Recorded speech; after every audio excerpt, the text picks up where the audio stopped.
For our last video this week, let's look at how companies maintain systems availability. The goal with availability is to make sure that our systems are online when they're needed, and they are recoverable when there's an error. Let's look at some threats to the systems. One threat that we have that we don't think much about is spam. Spam email messages disrupt our system. They fill up our boxes, they distract us from doing our work, and they make it difficult for us to complete these things. So companies spend a lot of time trying to control spam messages and attacks of that nature. This is similar to what we talked about in the last video with worms. Worms are programs that replicate them across the network and just slow the entire network down. Another really common practice that we see currently is something that we call ransomware.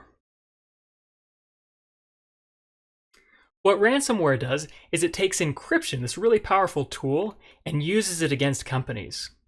So attackers will take control of a computer, and they will encrypt the entire contents of its hard drive. And since they are the ones that hold the key to it, the only way to unlock it is to get the key from the attacker. Attackers will encrypt all this data and then demand a ransom in exchange for the key to gain access to your system again. Ransom is a very severe threat that companies are facing right now. Hospitals, local governments, especially smaller businesses that don't have much emphasis or much money to spend on security. And these can cripple a business, or at least very expensive for them to pay the ransom and get back access to their computers. Finally, we have an attack called a denial of service. With denial of service, an attacker is going to take control of several unsecured computers. These are computers that are always connected to the internet, but aren't necessarily protected. Think about the computer that your grandma uses, how it's connected to the internet, and how she may not be necessarily focused on these different threats. The attacker will take control of this botnet and all of these zombie computers that it is taking control of, and then it will direct an attack at a specific victim. So all of these computers will access the computer at the very same time and make it impossible for anybody to access that system, thus causing the denial of service. We've seen this in the past where attackers have attacked websites so that all of this activity goes on the website, meaning legitimate users trying to get onto, say, PayPal would be unable to access their accounts. It's kind of like getting a busy signal on the telephone every time you try and call a phone number because they're answering all of these fake calls. This is similar to what happens when all the students go on at the same time to register for classes at the University of Pittsburgh. We're not necessarily attacking the system, but since everybody is trying to gain access at the same time, it slows it down to a crawl and denies service to people who want priority access to their classes. So what can we do about these threats? Well, there are a number of things that we can do. Again, we've already talked about some anti-malware and other software like that. One thing we can do is we can put up a firewall between us and the network.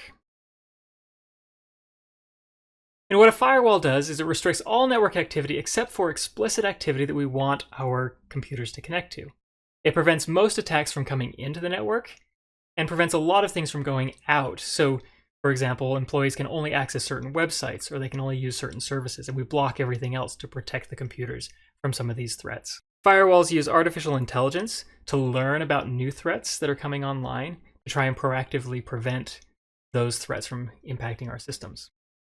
If we lose data, meaning a hard drive crashes or some other outage, we can put controls in like a backup copy. This way we can restore the data and move on with our business. This also works for those threats of ransomware. If someone gets access to my computer and encrypts all of my data, well, I can just erase the drive and replace it with a backup copy and continue moving on, assuming that the backups are completed regularly. Services like Microsoft 365 also provide ransomware protection. So if you've stored your things on their cloud service, you can recover them very easily without having to go through the whole process of dealing with the ransomware. With other outages, so if we have a power surge, we can protect our power surges by using surge protectors and also things called UPS devices. A UPS device is a battery called an uninterrupted power supply. So if the power goes out, we can run on the battery and keep the systems running for a little bit longer. And finally, we can rely on the cloud. Like I mentioned, services like Office 365 or Amazon Web Services and others like this are going to provide cloud services that will protect the data in case our local network is attacked. We can still access them outside of the company network. All of this fits under two main plans. We have something called DRP for disaster recovery planning. So we anticipate these threats, we anticipate outages to our systems being inaccessible, and we have controls in place to circumvent that and recover very quickly. These are mostly corrective controls. And we also have something called BCM for business continuity management. This comes into play in addition to these threats when severe changes happen to the business. So for example, if a CEO leaves and we have to replace it with someone else, we have the process in place so we have minimal disruption to our business in the meantime. So these are all important for helping the company keep the data and systems online and accessible, and having a backup so that we can correct the problems if there are some of these threats that get through to our network and still cause major havoc. What are some instances in your life where you've noticed that you haven't been able to access something that you wanted? Whether it was trying to get tickets to a show, or being able to access an exam, or other things. And what do you think could be done to help prevent or correct that problem in the future?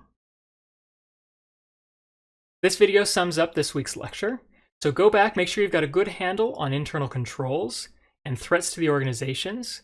You go back and look at the internal control framework, and especially these three areas: confidentiality, integrity, and availability. Have a good handle on the threats and also the controls that are in place to help keep systems going. See you next week.